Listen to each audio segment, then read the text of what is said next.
Good morning and welcome. You are with the Skeinz Diaries. I am Marie here on Thursday, the 24th of November, and it is episode 212. If you are one of our American watchers and listeners, a happy Thanksgiving to you all. Well, at least for tomorrow. I think you'll be in the full swing of preparations for Thanksgiving, which of course is Thursday your time. Thursday today here. So if you're Americans here in New Zealand celebrating Thanksgiving, enjoy your Thanksgiving today. And for all of us joining us from the Northern Hemisphere, happy Thanksgiving for tomorrow. Actually, Thanksgiving of all the holidays when I lived in the US was my absolute favorite. Oh gosh, I think it's triple. My absolute favorite because it was the quintessential American holiday. It was the one thing that was truly unique to the US, and I just loved it. So yeah, good morning, everybody. Come on in. I just realised my lipstick is such a mess this morning. Honestly, I'm a wreck. I've been running around. I've got stories to tell you this morning and things to show you. First story is if you've seen on the social media this morning. So I don't know whether I mentioned, but I think I did on Monday, most of the country, particularly the North Island, got absolutely hammered by thunderstorms across the weekend and even continuing into this week. And Sunday, as I was driving down from Auckland, I was literally dodging in thunderstorms all the way down the country. And as I came into Napier, I had a thunderstorm rolling in off the hills on the left and the ocean on the right. And I was driving in, and I was literally seeing, there was just a raft of lightning strikes all the way across, and flights were delayed. It was all, quite a to-do. And one of those lightning strikes came down in Onikawa, which is where we are right here, and hit the power pole right outside the mill. Like literally the power pole outside the mill, and completely obliterated the cable that provides the mill with all its power. And it was quite a thing. So Monday morning, so when I came here on Monday morning, I couldn't quite figure out why, because we are connected to our servers actually are back at the mill. So we're a remote site here at Skeinz. So I couldn't quite figure out why I couldn't connect to any of my files and things at the server, and that was why. It's because the power's off. They were actually in the middle of installing, and we've got a massive generator, which is the size of a 20-foot shipping container, which is in the car park, holes dug, literally, if you look closely at the photo of the offending power pole, you would literally see there are jumper leads on the power pole for the generator to actually get us all connected back up again. It's a thing. It's quite a thing, and it's amazing. Our lines company managed to get power restored by mid-morning on Monday, after it being out for sort of 18 or so hours. So it was a bit of quite a to-do. So that was what went on over there. So I actually went over this morning to check it all out. So that was so that was the thing. So that was what was happening there. So we've still got, I don't know how long we'll have the generator for or what's going on, but the mill's still in operation. So bit of excitement. And this morning, so of course it's Black Friday tomorrow. And our sale has been going since Monday, and it has been, you guys have loved it. All the Nightfall is sold out. Most of the pom-poms are now gone. However, we still do have only 4 colours of the Perendale have sold out, and it's been going really well. We were really hoping we had loads of stock. So Perendale Pack-mania is on at the moment. For a pack of 10 Perendale, it's only $35. You will not get price lower. I mean, Perendale is in the rotation on single ball for stitch in summer, but it's not going to be as cheap as the pack price. So now is definitely the time to stash up, especially if you do a lot of charity knitting or you've got knitting planned for next year and you want to make sure that you get the best possible value out of your knitting. So do make sure you do that. The sale ends on Sunday. So you've got until Sunday, but it's only while stocks last. So as things sell through, they're not going to be refreshed. So you need to make sure that you do that. The other thing to remember is we've also got The roving spotlight is still continuing throughout the month, but that will finish on the 30th of November as well. $4.95 for roving.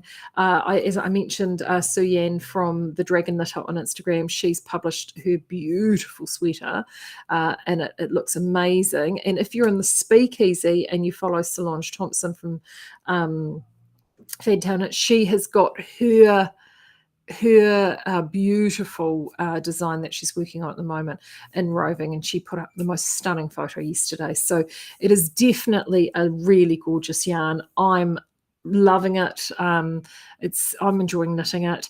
Confession, haven't done any knitting, and I'm going to tell you a bit more about that in a minute. But it is definitely the time. So if you've got some projects planned and you still haven't yet assigned yarns to them, do consider roving it. Particularly, I'm really impressed with how it is for shawls and hats and that sort of Scandinavian type colour work with that single roving style. So very sort of Lopi-esque in its form, but without the scratchy guard hairs, and much, much softer. So yeah, so that is on until the end of the month. So the little theme I wanted to talk about this morning, and it sort of happened yesterday, it's part of the reason why I've had no knitting done. So Wednesday is usually my work from home day, and I tend to work actually on my other business interests on a Wednesday, which is my husband and I's business plus Knit August Nights and all things related to that. And come Wednesday, I had a meeting for a couple of hours, and then I sort of had the rest of the day. And I don't know what you guys are like, but having had the weekend away, I love my husband and sons to pieces, but things domestically, not quite to mummy standards. So I definitely knew that I had a little bit of housework catch up to do come Wednesday. So I kind of got stuck in. It all started with a bit of a tidy up, and literally went through and redid all my drawers, all my wardrobes. I've been on a bit of a go slow this year. I've actually set myself a task of not actually purchasing any clothing this year, and if I have any new clothing, I'm going to make it. I just think that was a really fun thing to do. I have fallen off the wagon once and bought one top on sale, and then that's been my one sort of little hiccup. So literally any garment this year has been a handmade garment by either myself or I've worked with someone else to get it made. And it's just sort of part of having that sort of, it's almost like slow food, where you know where your food is coming from and you enjoy it and cherish it. Same sort of thing, slow fashion. It's actually loving and appreciating creating something from scratch. And so that's what I've been doing across this year. The thing about having a good dig around in your closet, right, is you find things that you forget. So I had a big, I was honestly talking to the girls. I bought a couple of things in for them to see if they wanted anything. And hands up, how many of you out there, when you go through and you have like t-shirts or just sort of more casual tops, and there are certain fabrics that if you slop things down the front, you'd think with the mouth this big, I wouldn't do that, but yes, I do. You slop things down the front, and it doesn't matter how much soaking or TLC you give it, it's just stains and you can't get it out. So then that top gets relegated to, that'll just be a round house top, or that will be a gardening top or a painting top or a whatever thing that you assign it. It's not until you go through your drawer that you realize that you have lots and lots and lots and lots and lots of those tops. So lots and lots and lots and lots of those tops went into the charity bag. So they were, out she goes. And also then, once she's going through my wardrobe, discovering items of clothing that I haven't worn for a long time that I actually really love. Now, I'm very lucky in the sense that I have literally pretty much been the same size for 25 years, even with the slight fluctuations with pregnancy. So I generally stay within a band of 5 kilos within the same size band. And when you get up to the bigger sizes like me, tends not to be as much. There's more give within the moving up and down of sizes.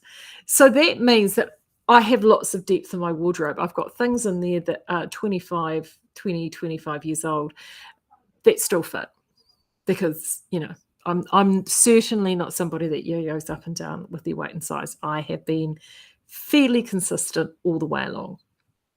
Things have moved around since I've had children.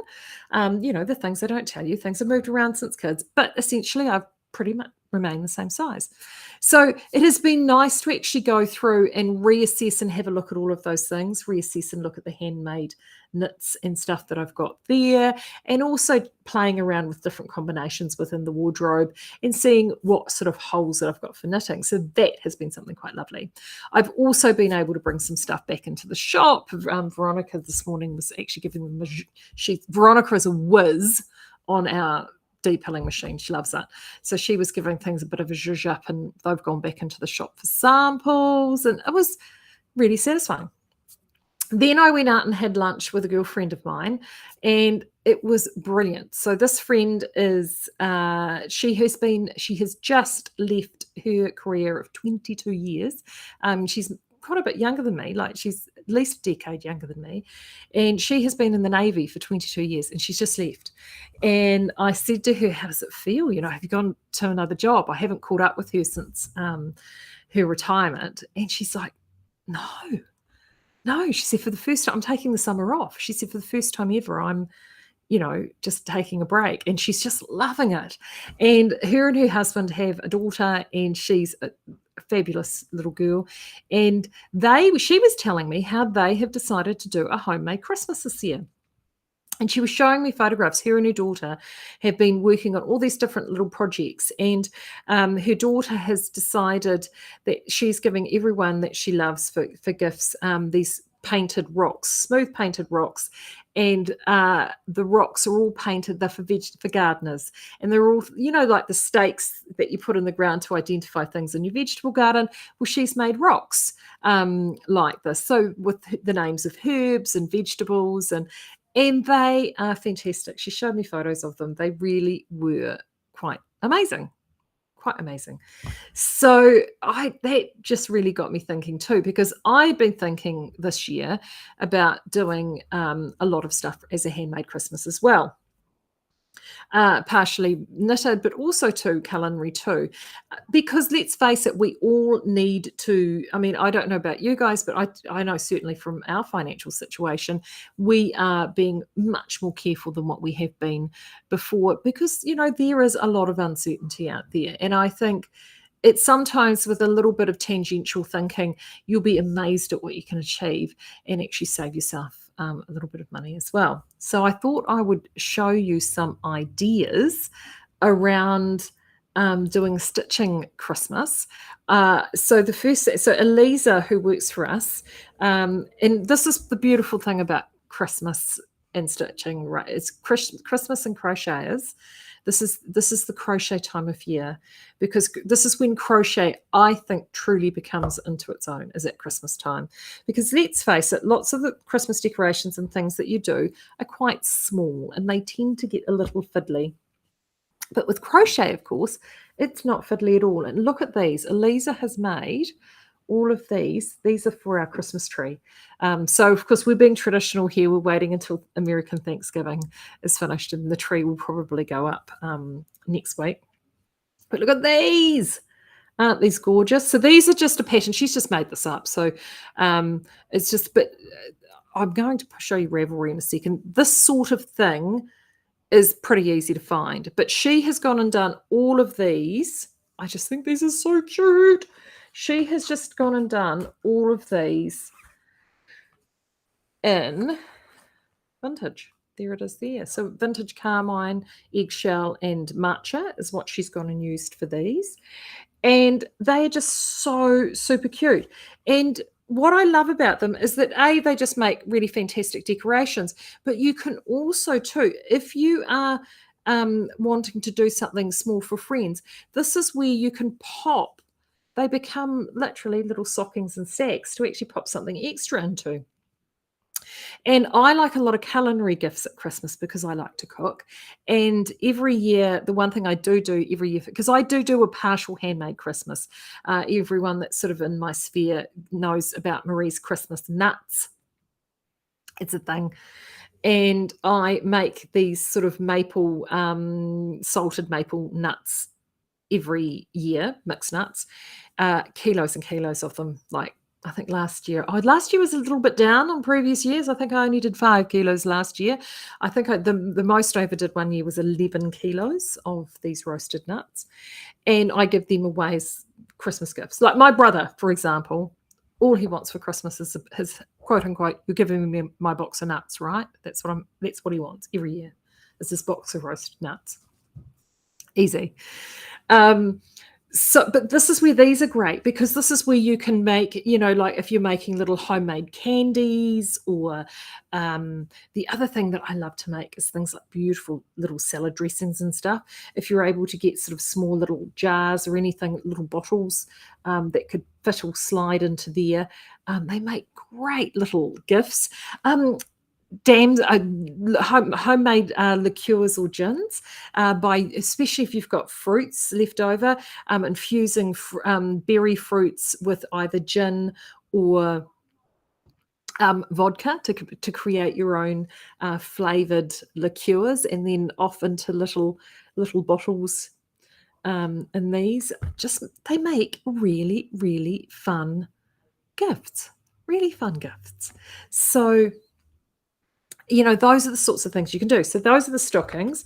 And the other thing she's made, and she said this one is she said this is from a Dutch pattern that she's got. But I wanted to show you this because isn't he just the cutest thing? And he actually sits up. Isn't he gorgeous? So she's done a little Christmas snake, and she's done him with the remaining vintage and the carmine and the thing and the eggshell, and she's used the new flight mantis on him as well. So cool. So I've gone and grabbed, if you want sort of the more traditional Christmas colors, because believe me, for those of you who are not Kiwis, we don't always necessarily stick with the classic Kiwi Christmas colors here.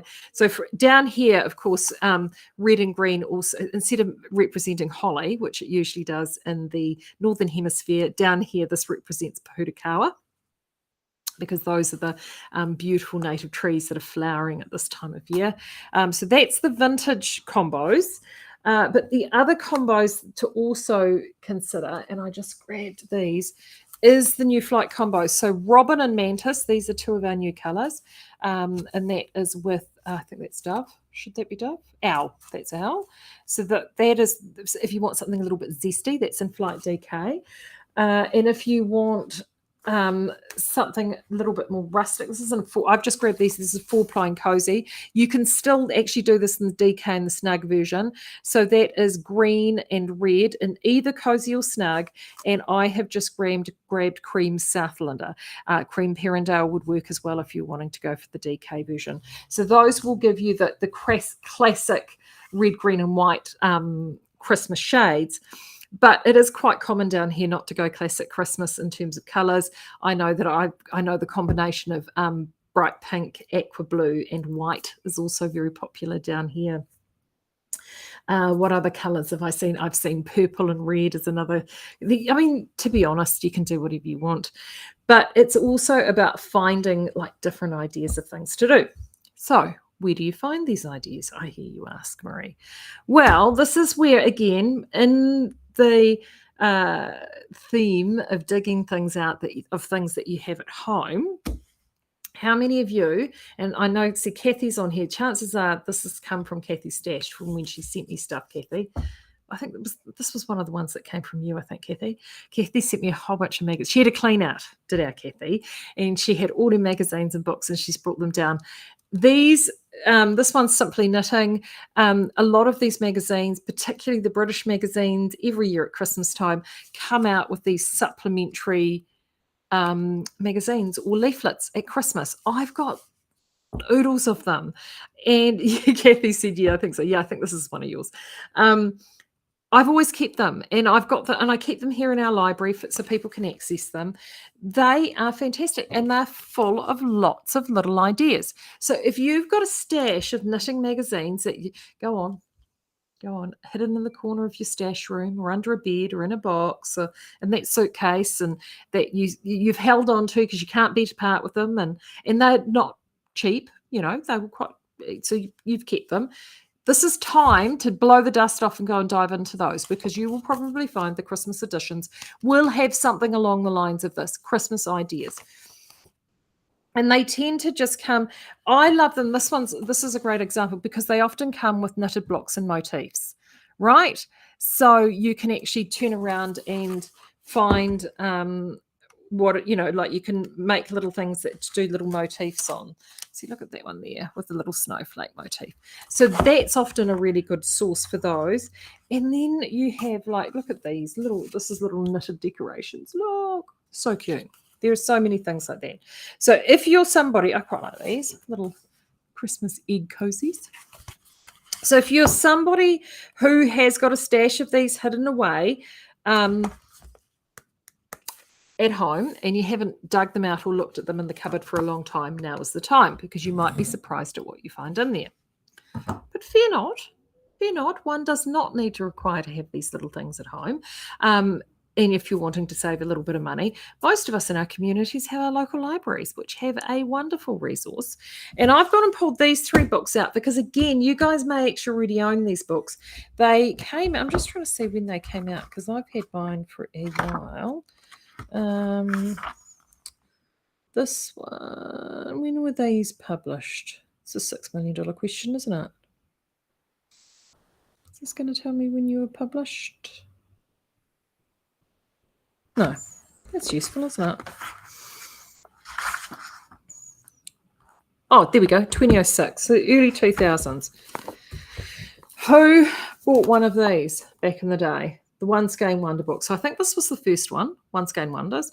Then I think it came out One Skein Sock Wonders, Scott Young Wonders, and I think this was the third one, One Skein Luxury Yarn Wonders. And in fact, one of the designers that features in this book was one of the American designers was here off a cruise ship this last week. So that's why these were out. It's really fun. So I got to speak to her. So these books, if you've got these books on your shelves at home, and I'm sure you have, and they were readily available. They often end up, I have to admit, I think I picked mine up on, I don't know, I put mine up on, I think I picked them up like on sales tables and stuff like that. So the chances are we probably have these sitting around. These books are great because, as they said, they are One Skein Wonders, which generally means being an American skein at 100 grams. So 100 gram wonders. So these are perfect for all of those unicorn crazy single skeins that you've got sitting in your stash that you bought on a whim because you love the color, or it spoke to you, or it had a bit of sparkle, and you tried to tell yourself that you're going to, I'm going to make this out of it, and you never did, and it's still sitting there. And then, of course, you can't really add it. You can't be inspired to add it back with something. What are you going to do with those? You're going to knit something, a One Skein Wonder, for a knitted or stitched gift. Absolutely perfect. You've already got the skein in your stash. And all of these are absolutely chock-a-block full of information, from socks to scarves and shawls and little wraps and little hats. There's everything in here that can get you inspired. The library, often you will find these books in the library. A lot of libraries do actually stock these or something similar, or knitted and crocheted books, seasonal books. But those are the sorts of books which are really, really good to give you inspiration for a knitted gift. But of course, if you're going to let your fingers do the walking and going electronic, the way to go electronic, as always, is, of course, to places like Ravelry. I'm just going to pull up Ravelry. But this, I just literally, under the patterns, I have just literally, helps if one puts it on the screen. Should we put it on the screen, people? There we go. Let's put it on the screen so you can see it too. Right. All I've gone and done in here is I just, as you can see here, Christmas. It's all I've put, Christmas. Knit and crochet. And look, 548 pages comes up. So there is so much to choose from wreaths to little decorations to cute little trees to cupcakes to garlands to you name it. I love this. Isn't that cute? That Santa wreath. There is something here, and you can see wonderful Christmases. Great if you were a crocheter. I mean, look at this guy here. Isn't he just not the cutest thing?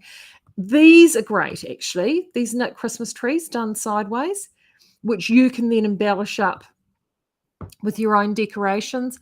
There is, honestly, you are spoilt for choice. There you go, cup cozies. What a great idea for a gift. There is so much here.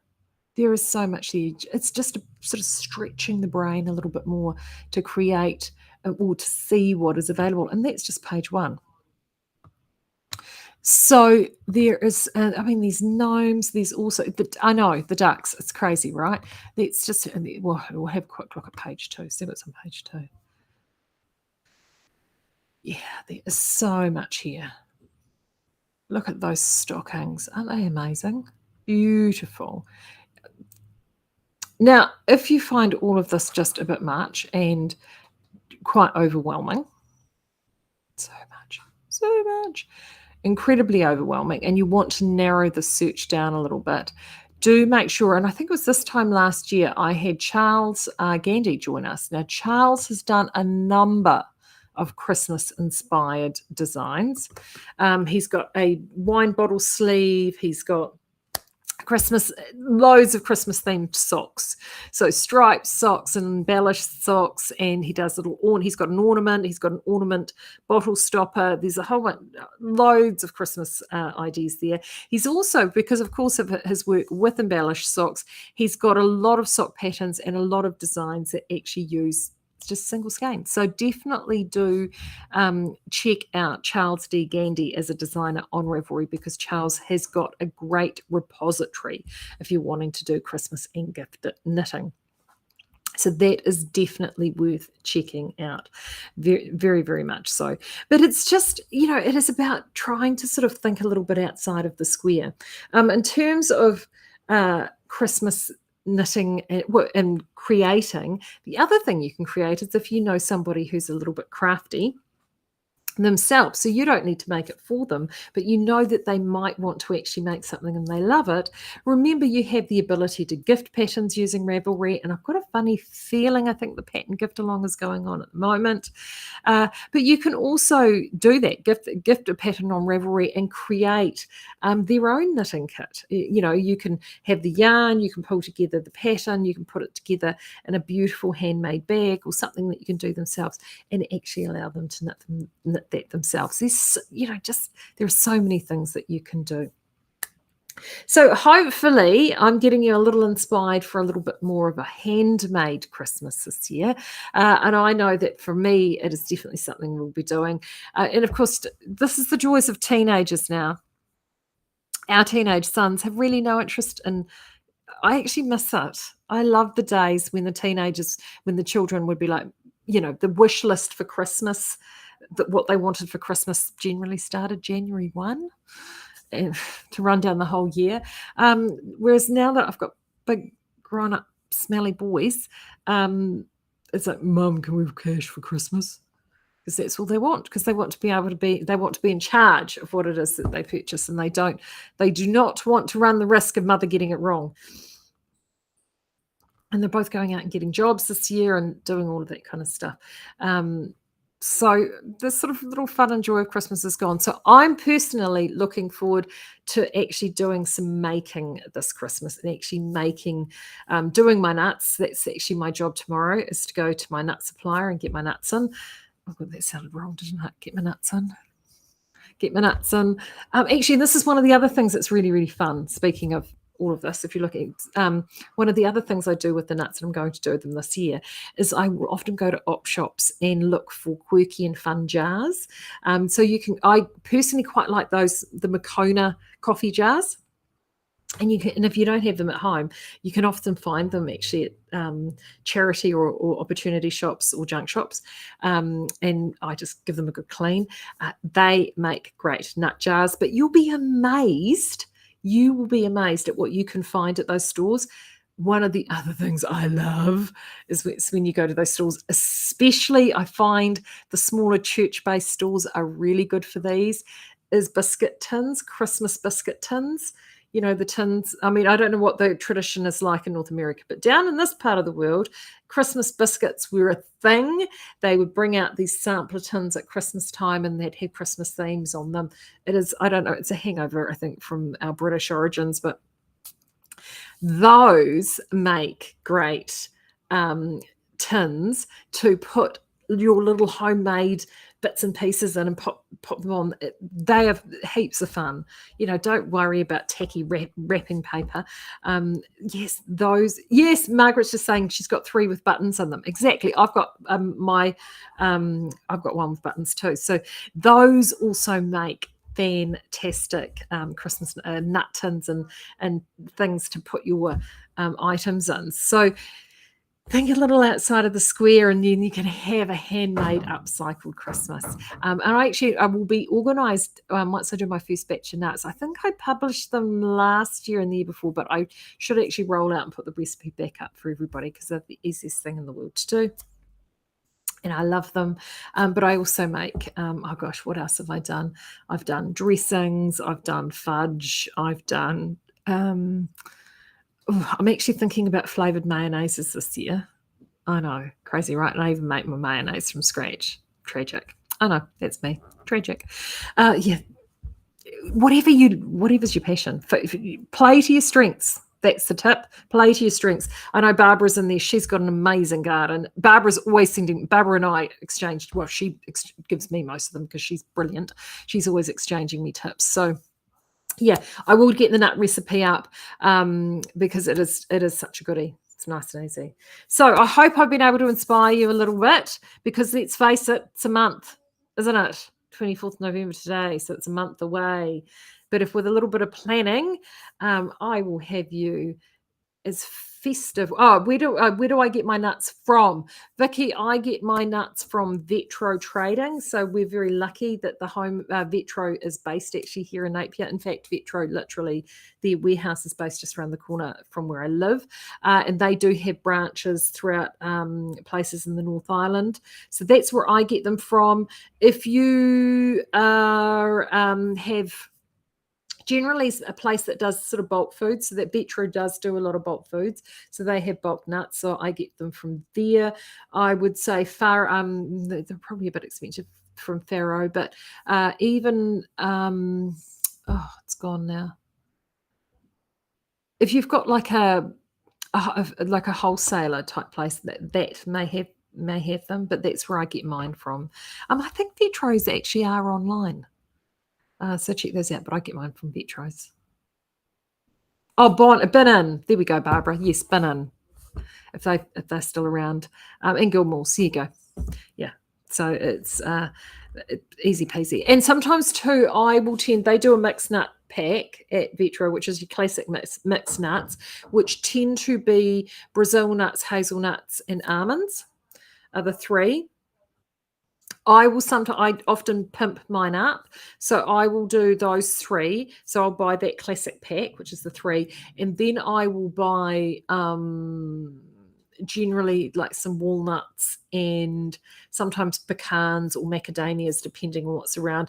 And then so what I do is I get all my, like however many, I generally do them in lots of 3 to 4 kilos. I put them all in and then I add just a packet or 2 of these other more exotic nuts to the mix and just rumble them through just to throw just something a little bit quirkier and interesting in there. And things like, because the macadamias are quite buttery when they get roasted up, walnuts get actually quite caramelized and nutty because they have they roast a little bit more readily, and so do the pecans a little bit more readily than the others. Yeah, cashews are also great as well. I sometimes throw those in there. So I just do a real big mix, and that's how I do it. So there you go. Oh, no, Pauline's saying a massive big downpour of hail at her place. Apparently we're supposed to get more here today too, Pauline. So they tell me. I can't keep up with the weather at the moment. As long as we don't get struck by lightning again, I'm good. There we go. Right, I'm going to keep going. I'll catch up with you again on Monday. Until then, you have a great rest of week. Don't forget the Black Friday sale finishes on Sunday. And to all the Americans, happy Turkey Day for tomorrow, your time. I hope you have a great day. I look forward to seeing all the photos, guys. So you need to post photos for me. I want to see them. All right, take care. Bye.